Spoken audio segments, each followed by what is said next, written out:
রাজ্যের সর্বত্র অফিস কার্যালয়ে লোকজনদের পকেট কাটতে সক্রিয় ভূমিকা পালন করছে দালাল চক্র। অফিসে লোকজনেরা পরিষেবা নিতে আসলে বিভিন্ন প্রকারের আবেদনপত্র ফর্ম ফিল আপের জন্য এই দালাল চক্রের ফাঁদে পড়ে আর্থিক ক্ষতির সম্মুখীন হতে হয়। সাধারণ লোকজনদের সঠিক পরিষেবা প্রদানে ও দালাল চক্র কমাতে বিশেষ উদ্যোগ গ্রহণ করল শান্তিরবাজার মহকুমা শাসক। শান্তিরবাজার মহকুমা শাসক অবেদানন্দ বৈদ্যের উদ্যোগে মহকুমা শাসকের কার্যালয়ে খোলা হলো হেল্প ডেস্ক। এই হেল্প ডেস্কে সিভিল ডিফেন্সের সদস্যদের দিয়ে মহকুমা শাসকের কার্যালয়ে আসা লোকজনদের বিভিন্ন প্রকারের সহায়তা করা হচ্ছে। এই হেল্প ডেস্কে বিনামূল্যে ফর্ম ফিল আপ ও বিভিন্ন প্রকারের আবেদনপত্র লেখা হচ্ছে। মহকুমা শাসকের এই ধরনের উদ্যোগকে সকলে সাধুবাদ জানিয়েছেন।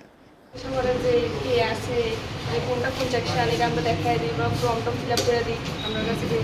এরপর আমরা কয়ে দিই যে বাইরে ফর্ম ফিল আপ না করো না, তারা তো টাকা নেয় অনেক, আমরা এখানে ফর্ম ফিল আপ করার লেগে।